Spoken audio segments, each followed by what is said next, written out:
अपने जंगल में बहुत सारे पशु पक्षी रहा करते थे। उसी जंगल में टुनटुनी नाम की चिड़िया भी रहती थी। टुनटुनी चिड़िया की अभी नई नई शादी हुई थी और वो दुर्गा माँ की बहुत बड़ी भक्त थी। पर उसके ससुराल में उसको सभी पक्षी बहुत परेशान किया करते थे। उसके ससुराल में उसका पति बंटी कबूतर और उसकी सास बबली कबूतरी थी, जो उसे हमेशा उल्टा सीधा सुनाती रहा करती थी। साथ ही उसके साथ बहुत बुरा व्यवहार भी करती थी। एक दिन की बात है, टुनटुनी चिड़िया सुबह सुबह दुर्गा माँ की पूजा कर रही होती है। तभी उसकी सास बबली कबूतरी वहाँ आती है और उससे कहती है, तू पूरे दिन पूजा पाठ ही करती रहती है, घर का काम तो करना मत, जब देखो तब पूजा ही करती रहती है, काम चोर कहीं की। और ये कहकर वो काम करने लगती है। तभी वहाँ पर बंटी कबूतर आता है और अपनी माँ को काम करते हुए देखकर टुनटुनी चिड़िया से कहता है, तुमसे घर का काम भी नहीं होता क्या? अब यहाँ पर सिर्फ खाने आई हो क्या? एक तो तू पहले गरीब है, ऊपर से हमारे घर खाने के लिए आ गई है। बस पूजा पाठ करवा लो इससे, और कुछ होता नहीं है। और ये कहकर वो टुनटुनी चिड़िया को एक दो थप्पड़ मार देता है। टुनटुनी चिड़िया रोने लगती है और कहती है, मैं अभी काम करने ही वाली थी, बस वो पूजा कर रही थी। पूजा करके मैं घर का सारा काम कर दूंगी। पहले घर का काम कर, उसके बाद पूजा पाठ किया कर, वरना किसी दिन मैं तुझे बहुत पीटूंगा। और ये कहकर बंटी कबूतर वहाँ से चला जाता है। फिर थोड़ी देर बाद टुनटुनी चिड़िया से बबली कबूतरी कहती है, अब जल्दी से पूरे घर का काम कर ले, खाना भी बनाना है तुझे, मुझे बहुत तेज भूख लगी है। यदि तूने जल्दी से खाना नहीं बनाया तो फिर मैं तुझे देख लूंगी। और ये कहकर वो भी चली जाती है। उन दोनों के जाने के बाद टुनटुनी चिड़िया बहुत ज्यादा दुखी हो जाती है और रोने लगती है। मैं जब से इस घर में आई हूँ, ये लोग मुझसे अच्छे से बात नहीं करते हैं। पता नहीं मेरे पति भी मुझसे सही से बात नहीं करते हैं, जबकि मैं सिर्फ दुर्गा माँ की पूजा ही तो करती हूँ। इन लोगों को इसमें भी दिक्कत है। अब मैं क्या करूँ? मुझे तो कुछ समझ में नहीं आता है। और ये कहकर टुनटुनी चिड़िया घर के काम करने लगती है। टुनटुनी चिड़िया दुर्गा माँ की बहुत बड़ी भक्त थी। हमेशा भोजन करने से पहले उनको भोग लगाया करती थी, उसके बाद ही कुछ खाती थी। खाना बन जाने के बाद अपनी सास बबली कबूतरी को खाना देने के लिए चली जाती है। तभी उसे याद आता है कि कल तो नवरात्रि है। अरे कल से तो नवरात्रि शुरू है। इस बार तो मैं पूरी नव दुर्गा व्रत रखूंगी और दुर्गा माँ की अपनी मन से सेवा करूंगी। शायद इसी से मेरे घर वाले मुझसे सही से व्यवहार करने लगे। अगले दिन तो टुनटुनी चिड़िया घर का सारा काम करके नहा धोकर तैयार होकर दुर्गा माँ की पूजा करने लगती है। पूजा करने के बाद वो जैसे ही रसोई में खाना बनाने के लिए जाती है, तभी उसकी सास वहाँ आती है और उससे कहती है, अभी तक महारानी खाना नहीं बना पाई है, जबकि कल तुझे अच्छी तरीके से समझा दिया था कि समय पर खाना बन जाना चाहिए, पर फिर भी लगता है तुझे और अच्छी तरह से समझाना पड़ेगा। मैंने घर का सारा काम कर दिया है, बस खाना बनाना ही रह गया है। मैं अभी बना देती हूँ। आज से नवरात्रि शुरू हो गई है, इसलिए मैंने दुर्गा माँ की पूजा की थी और इसी वजह से मैं थोड़ा लेट हो गई हूँ, पर मैं जल्दी से खाना बना देती हूँ। और ये कहकर टुनटुनी चिड़िया खाना बनाने लगती है। बबली कबूतरी वहाँ से चली जाती है और बंटी कबूतर के पास आकर कहती है, तेरी बहू का ज्यादा दिमाग खराब हो रहा है, वे समय पर कोई काम भी नहीं करती है, लगता है उसे अच्छी तरीके से सबक सिखाना पड़ेगा। हाँ माँ, तुम ठीक कह रही हो, हमें इसे अच्छी तरीके से सबक सिखाना पड़ेगा, तभी ये मानेगी। और वो लोग एक योजना बनाते हैं। अगले दिन बबली कबूतरी टुनटुनी चिड़िया को अपने पास बुलाती है और उससे कहती है, चल तू जल्दी से तैयार हो जा, मैं तुझे मंदिर घुमा कर लाती हूँ, और तू अपने पति बंटी से भी कह देना कि वह भी तैयार हो जाए। हम सभी लोग आज देवी माँ के मंदिर चलेंगे। ये सुनकर टुनटुनी चिड़िया बहुत ज्यादा खुश हो जाती है और उसके बाद वो सभी अपने घर से दुर्गा माँ के मंदिर के लिए निकल जाते हैं। कुछ देर बाद वो लोग दुर्गा माँ के मंदिर पहुँच जाते हैं। मंदिर पहुँच जाने के बाद टुनटुनी चिड़िया माता की पूजा करती है। बबली कबूतरी टुनटुनी से कहती है, चल मैं तुझे यहाँ के पास वाले तालाब में घुमा कर लाती हूँ। यहाँ पर बहुत ही बड़ा तालाब है, उस तालाब में सिक्का फेंकने से तेरी हर मनोकामना पूरी हो जाएगी।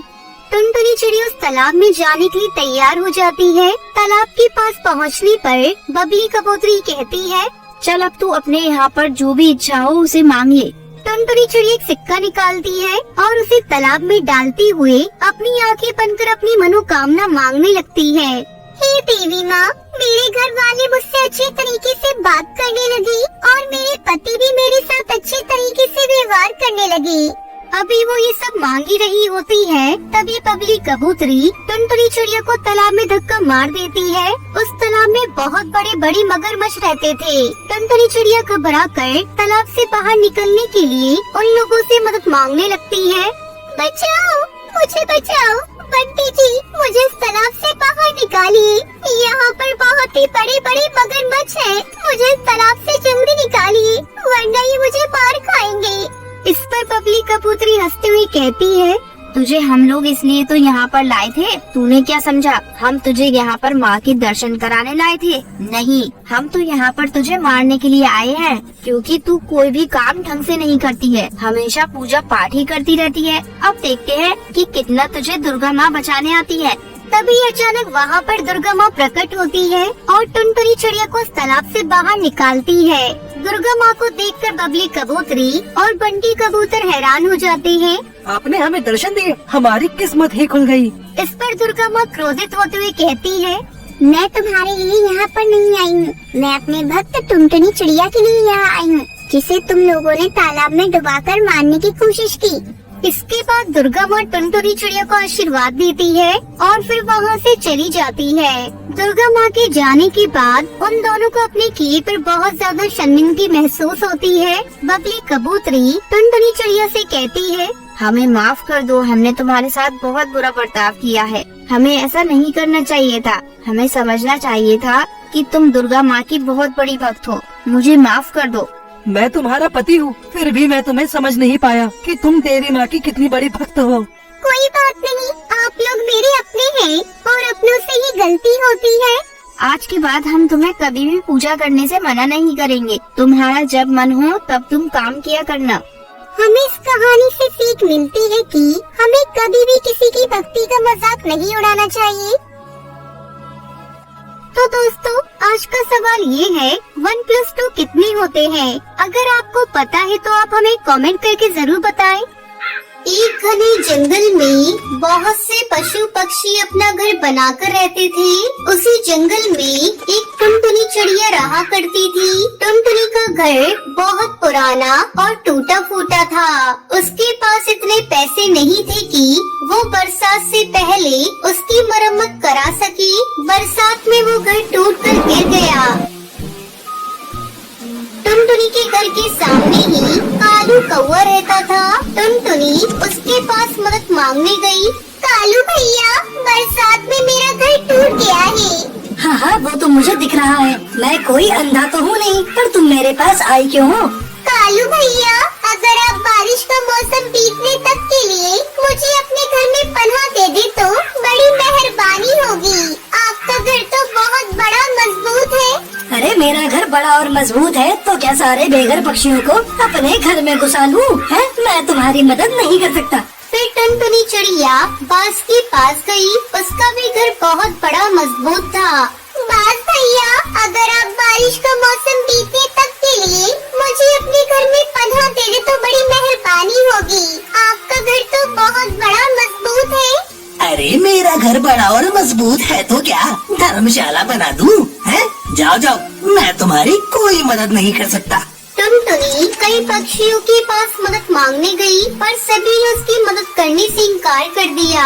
निराश टुनटुनी के पास रहने के लिए कोई भी स्थान नहीं था। वो किसी ठिकाने की तलाश में भटक रही थी। तभी उसे जंगल में खड़ा एक पुराना टूटा फूटा ऑटो दिखा।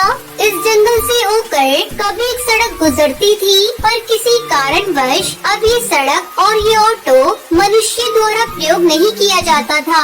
जंगल के पक्षी इंसानों के भय के कारण इस जगह से दूरी रहते थे। ये ऑटो तो खराब है, इसे मनुष्य प्रयोग नहीं करते और अब जंगल की सड़क भी मनुष्यों के द्वारा प्रयोग नहीं की जाती, तो क्यों न मैं इसी में अपना घर बना लूं।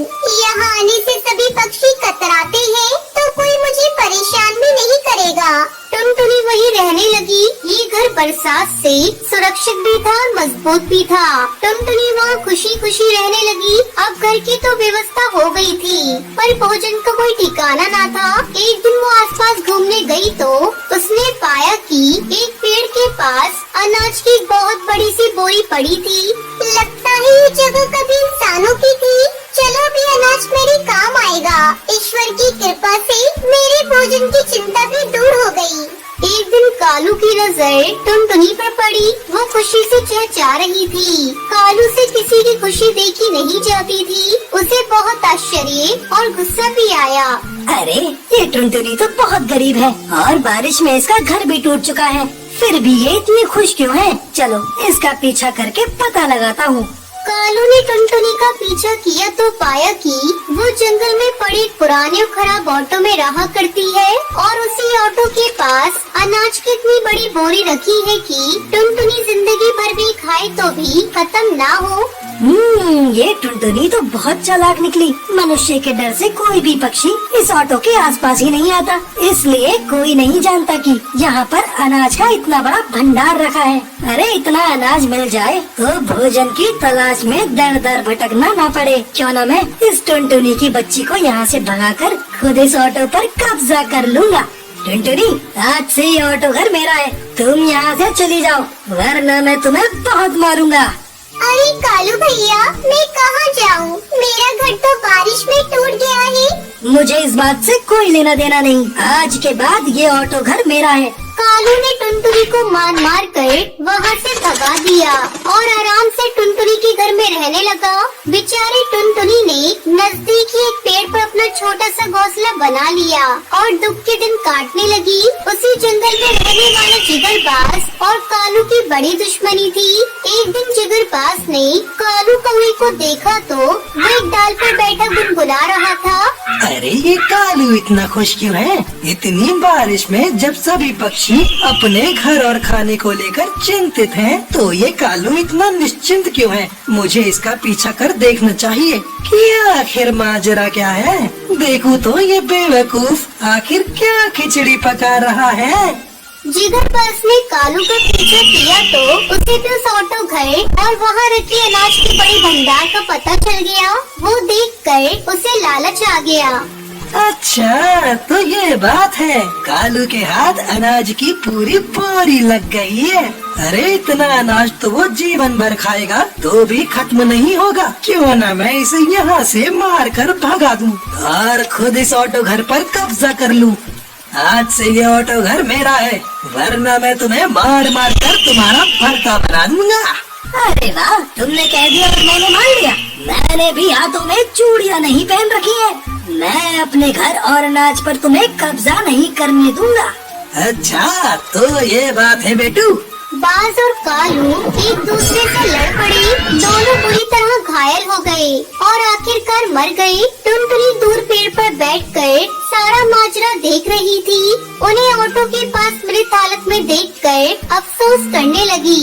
लालच बुरी भला है। अगर ये दोनों चाहते तो साथ साथ साझा करके यहाँ रह सकते थे, पर अकेले सारे अनाज पर कब्जा जमाने की लालच में ये दोनों अपने प्राणों से हाथ धो बैठे। टुनटुनी फिर उसी ऑटो घर में लौट आई और खुशी खुशी रहने लगी। इस कहानी से